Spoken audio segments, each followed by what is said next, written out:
반갑습니다. 사랑합니다.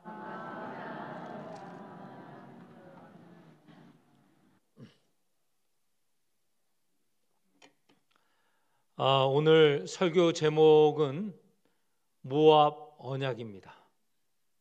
모압 언약에 대해서 들으신 분 계세요? 아무도 없으신 것 같으네요. 네. 시내산 언약은 들어봤죠. 시내산에서 하나님과 이스라엘 백성이 맺은 언약, 시내산 언약이 있는데, 오늘 우리가 읽은 이 본문 29장 30장은 모압 언약입니다. 1절에 보면 호렙에서, 이 호렙은 시내산을 말함입니다. 호렙에서 이스라엘 자손과 세우신 언약 외에 여호와께서 모세에게 명령하여 모압 땅에서 그들과 세우신 언약의 말씀은 이러하니라. 모압 언약입니다. 제가 지은 말이 아니고 이 29장 30장을 모압 언약이라고 합니다. 처음 들으셨죠? 그동안 여러분은 성경을 읽으면서 이걸 지나쳤습니다. 그런데 미처 의식하지 못하였는데, 오늘 이 모압 언약에 대해서 여러분이 이제 새로 인식하게 될 것입니다. 모압 언약 참으로 중요합니다. 시내산 언약과 다르냐? 대부분 같습니다. 시내산 언약의 내용을 이은 언약입니다. 그래서 크게 다르지는 않지만 몇 가지 점에서 차이점이 있습니다. 그걸 잘 기억하시는 게 오늘 성경 전체를 이해하는 데 도움이 될 겁니다. 먼저는 시내산 언약은 언제 이루어졌는가? 이스라엘 백성이 애굽에서 나왔죠. 그리고 시내산에 도착한 것은 약 한 달 정도 걸렸습니다. 그때 주어진 언약이 시내산 언약입니다. 그런데 이 모압 언약은 이 시내산 언약을 맺은 이후에 40년이라는 세월이 흘렀습니다. 광야를 헤매고 이제 하나님께서 약속하신 가나안에 들어가기 직전, 요단강을 건너기 직전 땅인 모압 땅에서 하나님께서 이스라엘 백성과 다시 맺은 언약입니다. 이게 모압 언약입니다. 시기적으로 다르죠. 시내산 언약은 출애굽해서 한 달 정도 지난 후에, 그리고 이 모압 언약은 40년이 지난 후에 맺은 언약이라는 것입니다. 시내산 언약을 맺을 때 이스라엘 백성은 아마도 제 생각에는 흥분 상태였지 않았을까? 왜 그런가? 오랫동안 애굽에서 고난을 받지 않았습니까? 그런데 애굽에서 나오게 되었습니다. 10가지 재앙이 애굽 백성에게 있었고, 그 10가지 재앙은 이스라엘 편으로 본다면 애굽에서 나갈 길이었던 거죠. 나갈 수 있는 방책이었던 것입니다. 하나님께서 10가지 재앙을 내리셔서 이스라엘 백성은 애굽에서 나오게 되었습니다. 이 백성, 이스라엘 백성이 그 모든 10가지 재앙을 눈으로 똑똑히 보았죠. 야, 하나님이 하시는 일이 대단하다. 어마어마한 이적을 베푸시는구나. 우리는 그의 백성이다. 얼마나 자부도 있었고, 그리고 하나님이 하시니 자기들도 그런 능력 속에 있는 것 같은 그런 생각을 가졌겠죠. 그리고 나왔습니다. 그들에게 닥친 것은 홍해입니다. 수많은 백성이 홍해를 건너기가 쉽지 않았죠. 그런데 그 뒤에는 이스라엘 백성을 내놓은 애굽이 다시 그들을 끌고 종살이 시키려 바로와 그 군대가 따라 붙고 있습니다. 이걸 뭐라고 하냐면 앞으로 갈 수도 없고 뒤로 갈 수도 없고 진퇴양난이죠.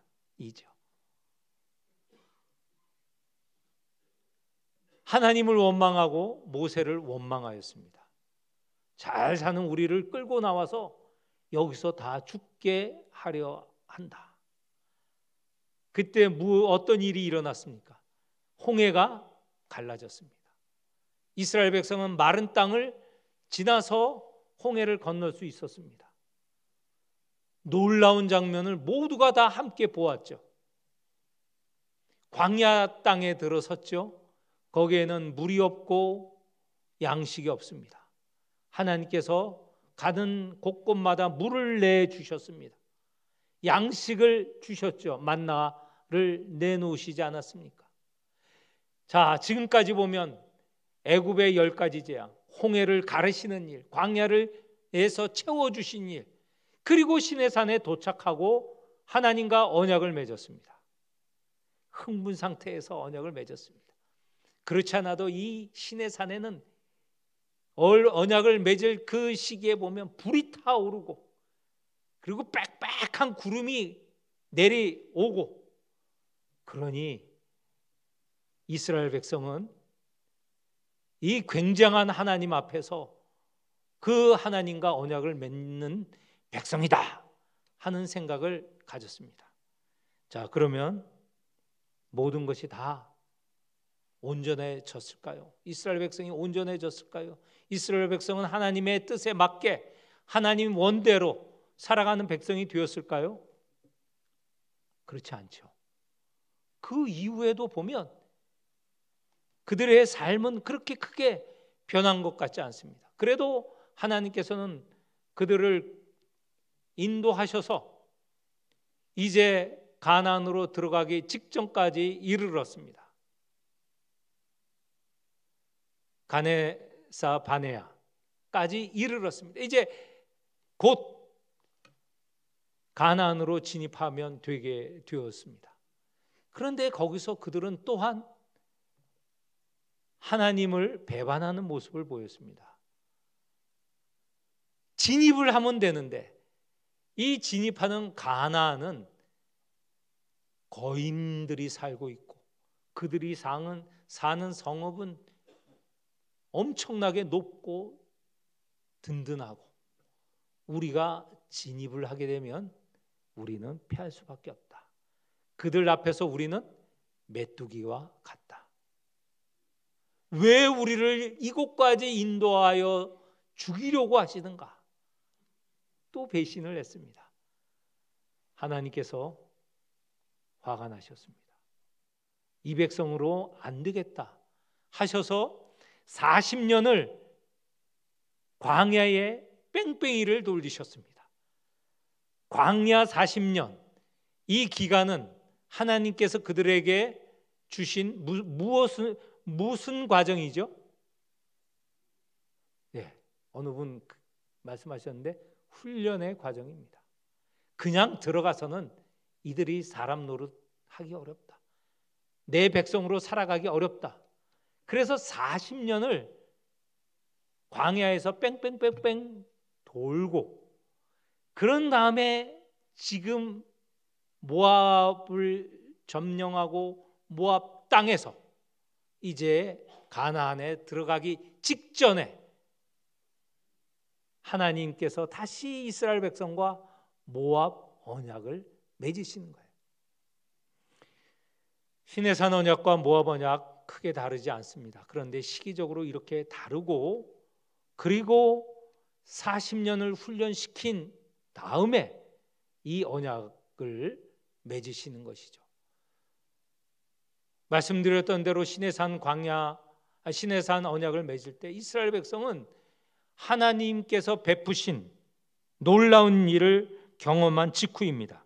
3절에 보면 큰 시험과 이적과 큰 기사를 내 눈으로 보았다.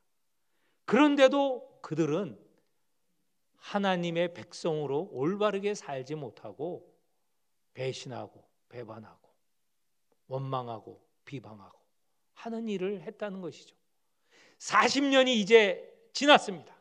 모압에 이르렀습니다. 무슨 훈련을 받았을까? 여러분 어떤 훈련을 받았죠? 그래서 깨달은 바가 무엇이죠? 그게 중요하지 않겠습니까? 40년 동안 도대체 이 이스라엘 백성은 어떤 변화가 있었을까?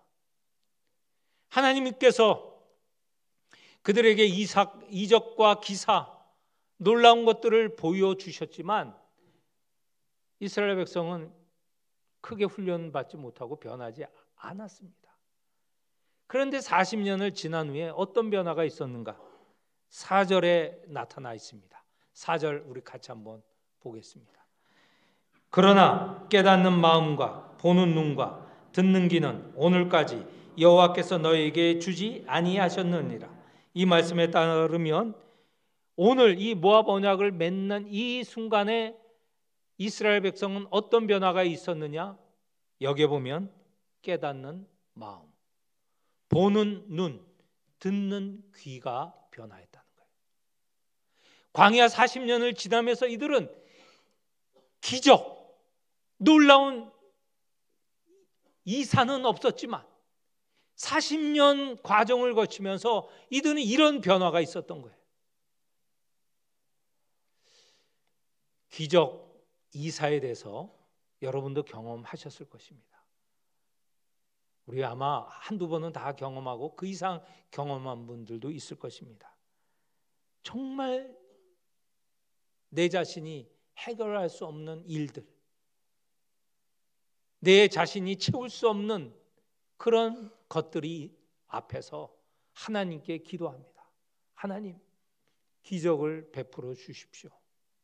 놀라운 일을 행하여 주십시오. 그리하면 나는 하나님의 뜻에 따라서 그 말씀대로 살겠습니다. 하나님께서 정말 이루어 주셨어요. 그래서 우리는 고백을 합니다. 이거는 기적이야. 이건 놀라운 일이야. 그런 후에 그 이후의 삶은 쭉 하나님과 동행하며 하나님의 뜻을 이루었습니까? 아니거든요. 그 뒤도 보면 엉망진창이에요. 똑같은 삶이 반복되어요. 하나님께서 간혹 우리에게 기적을 베풀어 주십니다. 놀라운 일을 행하십니다. 그러나 우리는 변화가 되지 않아요. 않는 모습이에요. 무엇이 바뀌어야 되는가? 마음이 바뀌어야 됩니다. 보는 눈이 바뀌어야 됩니다. 듣는 귀가 바뀌어야 돼요. 영성가들이 하는 말 중에 이런 말이 있습니다. 만물 중에서 하나님을 발견합니다. 우리는 우리 앞에서 놀라운 일, 10가지 재앙, 홍해가 갈라지고 시내산이 불타오르고 하는 것을 보아야 하나님이 역사한다고 생각하는데, 영성가들은 그런 일 하나 없어도 매일이 이런 기적과 이사들입니다. 그렇게 발견하는 것이에요. 모든 일들 가운데 어떻게 하나님의 하신 일을 발견하는가? 제가 곰곰 생각해 봤어요. 그것 중에 하나가, 언제나 그렇겠지만 특별히 겨울에서 봄으로 갈 때 이 흙에서 풀이 납니다. 나무에서 새싹이 웅툽니다. 그것도 어느 한 지역이 아니고 한꺼번에 온 땅에 풀이 돋아 오르고, 그리고 가지에 푸릇푸릇 잎이 나는 거죠. 누가 그렇게 할 수 있습니까? 하나님이 하시는 일이죠. 기적이 아닙니까? 사람은 할 수 없는 일이에요. 그러니 우리가 보는 눈이 있다면, 야, 이거는 하나님이 하시는 일이야. 기적적인 일이야. 아마도 모압 땅 앞에 가 있는 이 사람들, 이 이스라엘 사람들은 그걸 발견했을 것입니다. 그 전에 자기의 부모 때의 그런 놀라운 10가지 재앙, 홍해 갈라지는 거, 시내산에서 불타오르는 거, 그거 못 보았지만 그들은 하나님이 일상적으로 하시는 인도와 함께 하심에 아마 마음이 바뀌었고 보는 눈이 바뀌었고 듣는 귀가 바뀌어졌을 것입니다. 그 이하 5절, 6절, 7절에 보면 그들은 이런 깨달음이 있었어요. 주께서 40년 동안 광야에서 지냈지만 옷이 낡아지지 않았다. 광야에서 길쌈을 할 수 있습니까? 할 수 없었거든요. 그런데도 그들은 40년 동안 옷을 입고 지내왔고, 또 광야 지나는데 맨발로 다닐 수 있습니까? 근데 신은 헤어지지 않았다. 일상적으로 하나님께서 그들을 보호하시고 인도하신 내용들이죠. 물론 6절에 보면 떡을 풍부히 먹지 못하고 포도주나 그런 것을 마시지 못했다. 그렇지만 그들은 만나와 메추라기, 시원한 물을 늘 마시고 지내온 것이죠. 그런 깨달음, 늘 하나님께서 함께 하시고 놀라운 일들을 일으키신다는 것을 깨달았던 것이죠. 그게 지금 모압 이 앞에서 요단 앞에서 모압 언약을 맺을 때 이스라엘 백성의 변화된 모습이라는 것입니다. 또 다른 게 있습니다. 어떤 것인가? 시내산에서의 언약은 하나님께서 이스라엘 백성 또는 달리 말해서 12지파와 맺은 언약입니다. 그런데 이 모압 언약은 그 대상, 언약을 맺는 대상이 더 구체적이고 더 확산이 되어 있습니다. 10절, 11절 우리 같이 읽어보겠습니다. 10절, 11절 오늘 너희 곧 너희의 수령과 너희의 지파와 너희의 장로들과 너희의 지도자와 이스라엘 모든 남자와 너희의 유아들과 너희의 아내와 및 내 진중에 있는 객과 너를 위하여 나무를 패는 자로부터 물 깃는 자까지 다 너희의 하나님 여호와 앞에 서 있는 것은, 여기 보면 하나님과 언약을 맺는 대상들이 확산이 되어 있습니다. 그 이전엔 이스라엘 백성 12지파. 그런데 여기에 보면 다른 이들은 물론 이스라엘 백성이에요.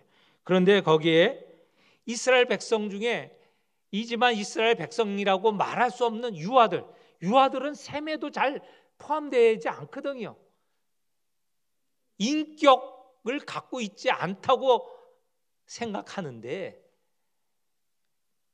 여기에 보면 유아들도 언약의 대상이다. 하나님과 언약을 맺는 존재다. 이거 얼마나 귀한 말씀이에요.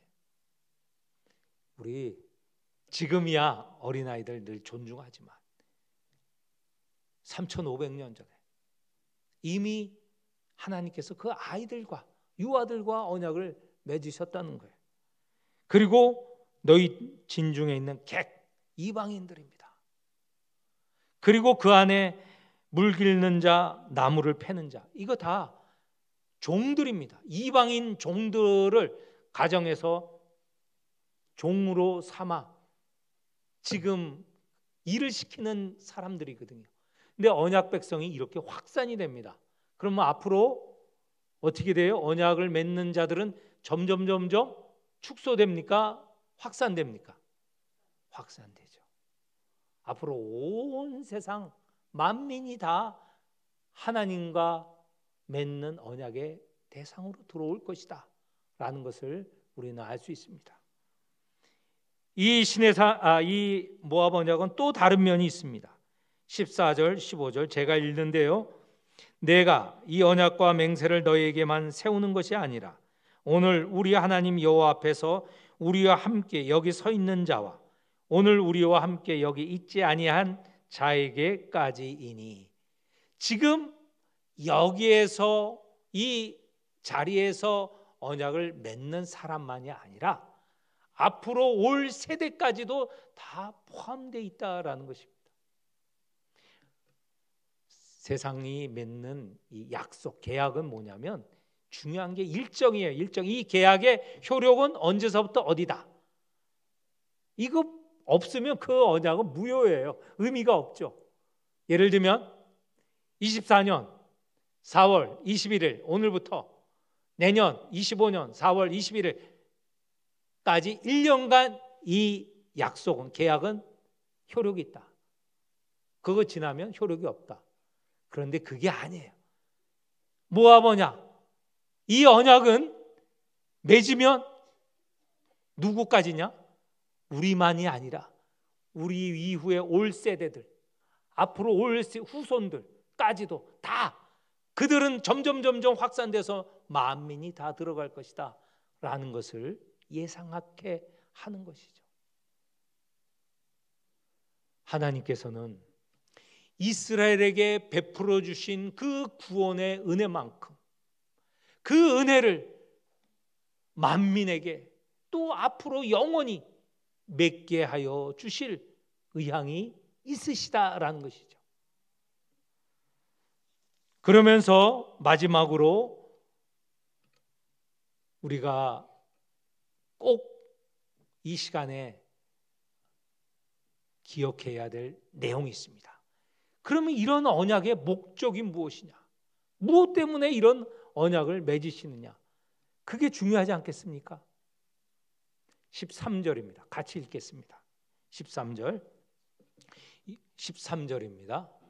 여호와께서 네게 말씀하신 대로 또 네 조상 아브라함과 이삭과 야곱에게 맹세하신 대로 오늘 너를 세워 자기 백성을 삼으시고 그는 친히 네 하나님이 되시려 함이니라. 아멘.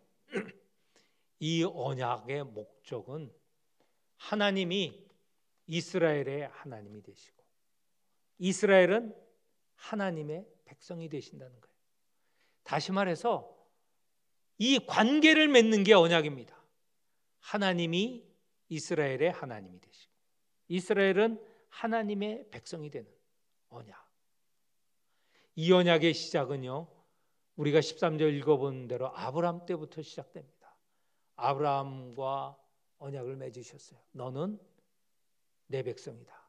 나는 내 하나님이다. 그 아들 이삭에게도 야곱에게도 베풀어 주셨어요. 그리고 애굽 땅에 끌려갔던 이스라엘을 해방시키시고 구원시키시고 그들에게 시내산 언약을 맺으신 거예요. 거기서도 마찬가지입니다.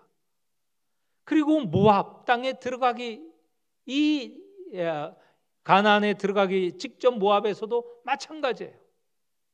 다 언약의 가장 중요한 목적은 여러 가지 지켜라 말라 뭐 이런 내용의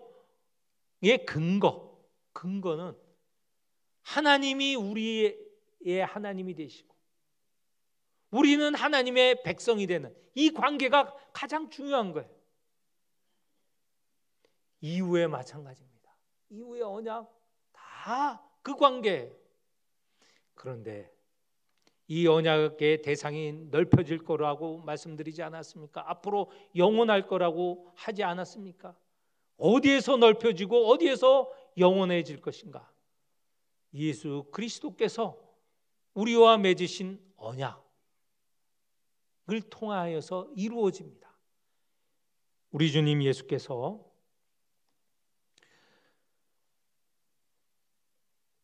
십자가에 달리시기 직전 마지막 식사를 하지 않으십니까?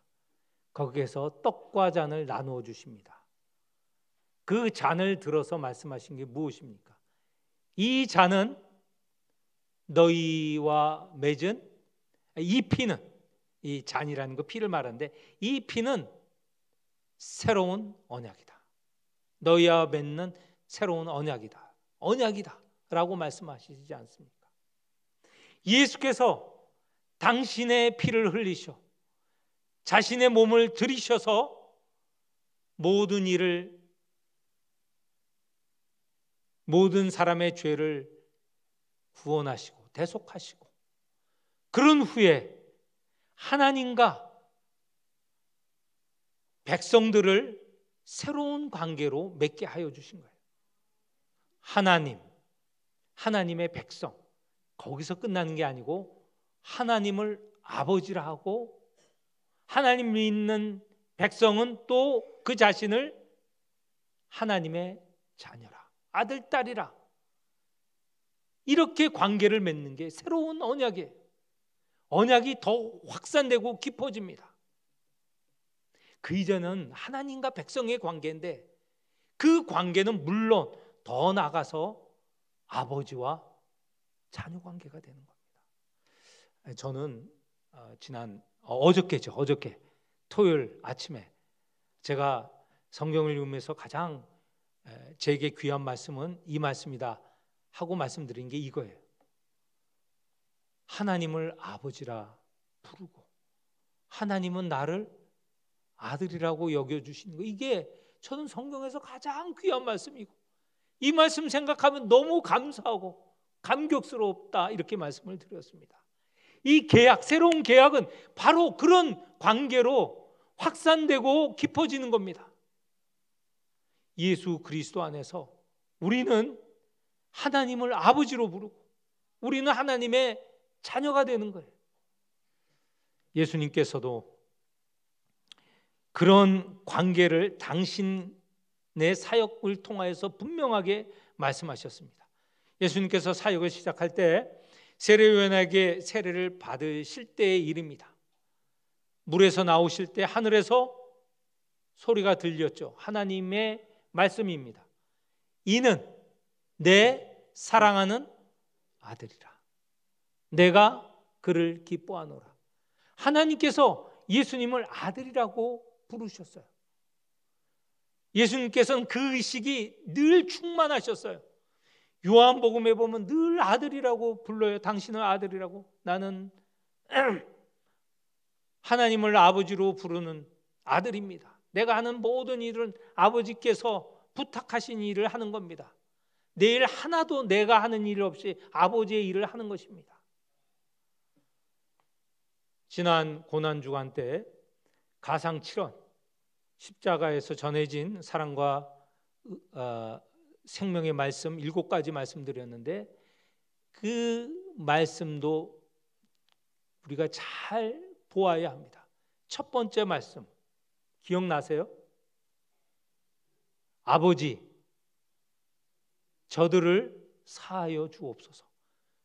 첫 번째 말이 아버지를 부르신 거예요. 아버지, 십자가상에서 고난받으시면서 아버지를 부르셨어요. 마지막 말씀 기억나세요? 아버지, 내 영혼을 아버지 손에 부탁하나이다. 마지막 날도 아버지를 부르시는 거예요. 당신의 영혼을, 예수님께서 당신의 영혼을 아버지께 부탁한다고 하셨어요. 아버지 의식이 가득 있었어요. 아들 의식이죠. 아버지를 부르는 아들 의식이에요. 예수 그리스도 안에서 구원받은 우리가 우리 자신을 어떻게 고백하느냐? 하나님 아버지입니다.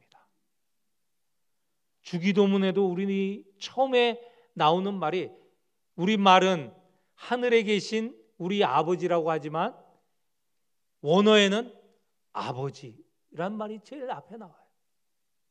그리고 잇따라 오는 게 하늘에 계시니 잇따라 나오는 거예요. 아버지 부르는 거예요. 아버지. 우리는 다 하나님을 아버지로 부르는 하나님의 아들과 딸입니다. 이 시간 이 모압 언약이 확대되어서 예수 그리스도를 지나서 우리를 하나님의 자녀로 부르시는 내용입니다. 얼마나 크신 사랑입니까? 크신 은혜입니까? 우리 어느 한 사람, 아까 모압 언약에도 유아, 객, 나무 패는 이, 물 길는 이까지도 확산됐는데 그거보다 더 확산되어서 오늘 이 시간 우리 한 사람 한 사람 부르셔서 언약을 맺기를 원하세요. 나는 내 하나님이고 내 아버지다. 너희는 내 백성이고 내 아들과 딸이다. 이렇게 부르시는 것입니다. 이 은혜에 이 시간 깨닫고 이 힘으로 이 한 주간, 아니 우리 평생을 살아가시기를 축원합니다. 하나님 아버지 감사합니다. 우리를 불러 아들이라 딸이라 말씀하시니 얼마나 감사한지요.